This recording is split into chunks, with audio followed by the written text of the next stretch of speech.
Hey there, car shoppers. My name is Kyle, your car professional, back today with AutoDice.com, the website that lets you build your dream car and dealerships bid on it. Today we're doing another car review, this time for the 2020 Toyota RAV4. That's right, Kyle, and what we have here is the XLE Hybrid in magnetic gray. All right, so today we're going to be taking a look at the exterior of the vehicle, giving you some quick impressions of what we think, what we like, what we might not like. And then after that, we're going to jump inside the vehicle. We'll take a look at some of the technology, some of the creature comforts, and we'll give you our take on the inside of the car as well. All right, so the first thing that I want to highlight on the 2020 Toyota RAV4 is the front end of the vehicle. It comes up to a nice height and it doesn't go out too far. So for people that are a little bit concerned about going into maybe a larger vehicle, the depth perception is not going to be an issue, and knowing the dimensions of your car is going to be very simple.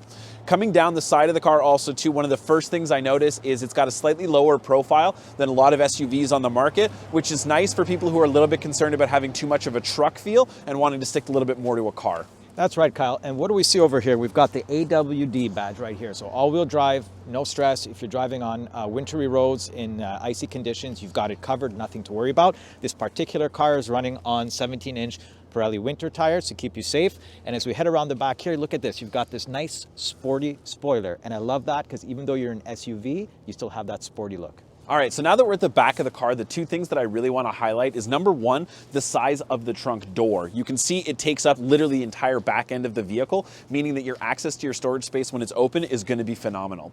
Second thing relating to the size of that door is the rear view window. You're going to have great visibility, which is obviously critical for being aware of your surroundings. Yeah, and over here what we have is we've got the hybrid badge right here underneath. That tells everybody that you're environmentally friendly, which is great. And of course you have the XLE trim badge right on top. And look at this. It continues over here. We've got the nice soft blue glow around the logo. This is only available on the hybrid model. Basically, the key takeaway here is if you have blue on your car, you're a good person. All right, so now we've talked about the size of the door. Let's actually take a look at what kind of storage space that we're working with. So it is a power door, which is helpful if your hands are full at any point. You can just use that feature. Now that we actually see the space here, we've got quite a bit of access. As I said, the size of the door, your entire back end of the vehicle is all access to that space. You've also got the adjustable floor, which can be lowered a few inches just to gain a little bit of extra if it's needed. Yep, and over here we've got a 12-volt outlet so that when George Foreman actually comes out with the electric George Foreman grill, you can just plug it in here and have a cookout. And look at this, this is really interesting. There's actually a battery in here. So the battery for the gasoline engine is in here. So if you need to jumpstart your car, you do it from over here and not the front of the car under the hood. So a couple of things here at the front of the car that are specific to only the hybrid model. One of those things being the LED lights here. These are special LED lights that only come with this model, the hybrid. And also, like the back of the car, this blue logo here is also specific to the hybrid model.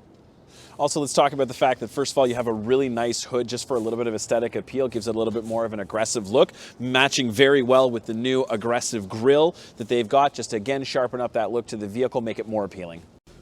All right, so now that we're inside the vehicle, we're going to take a look at some of the features that you'll get with the hybrid as well as the general appeal.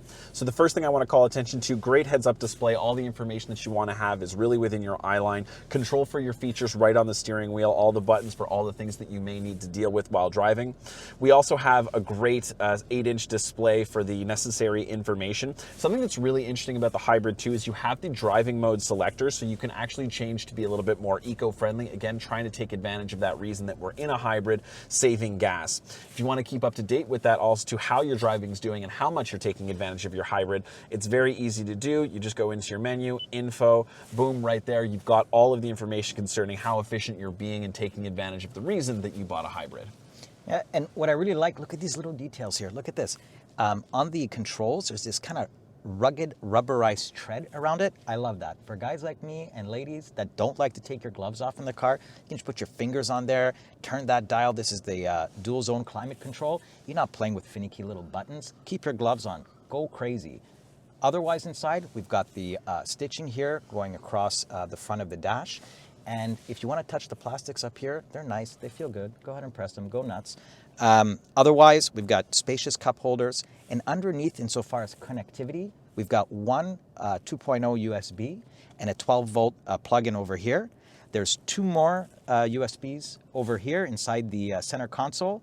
And when you're on long drives and your kids need some entertainment, you know, plug an iPad in or something like that for the back seats, there's two more USBs behind the center console for the back seats. Something else just last to call attention to, the hybrid does also have the moonroof. It's a power moonroof, really easy to use, brings in that additional light to the vehicle, just once again, really strengthening that whole appeal of the car. All right, so now that we're in the back seat, the first thing that we obviously want to talk about is the available space, since this is going to be for friends and family. Ryan and I are 2 full-grown adults. Well, kind of. I'm 5'7.5", but I'll take it. Well, you can still ride a roller coaster. There's plenty of space for the 2 of us, but I will point out that you probably wouldn't want to have somebody sitting in the middle. Agree with you on that one. Here we've got a pull-down armrest with 2 cup holders inside, and the seats are actually a 60-40 split as well, so for that extra convenience in case you need to put them down. So for some final thoughts on the 2020 Toyota RAV4 Hybrid, sleek, appealing exterior, something that's going to make you happy to see it every single morning in your driveway. For the interior, we definitely saw a significant amount of technology, things that make sure that that connectivity is there, and of course, space for you and your family. Right, and since this is the hybrid model, a lot of folks are going to care about the gas mileage, so let's talk a little bit about the powertrain and gas mileage here. This is a 4-cylinder, 2.5-liter engine that pumps out 219 horsepower, so it's no slouch on the road. And you're going to get great gas mileage with it. So you're going to get 5.8 liters per 100 kilometers in the city and 6.3 on the highway. All right, car shoppers, thank you so much for tuning into this AutoDice car review. Once again, if you wouldn't mind, like and subscribe to the channel, really helps us out. Yeah, and you can always check out our other car reviews at AutoDice.com, the website where you build your car and dealers bid for it. Today for this review, we're lucky enough to be shooting in beautiful downtown Montreal on Saint Laurent Street. Gorgeous sunny day, and one of the best parts about downtown Montreal is the artwork and culture that you'll find on the sides of buildings and landmarks. Right, this particular mural was painted by an artist called D-Face, and it really jumped out at us. We think the artwork is beautiful, but we'd love to know what you think it represents. Let us know in the comments below.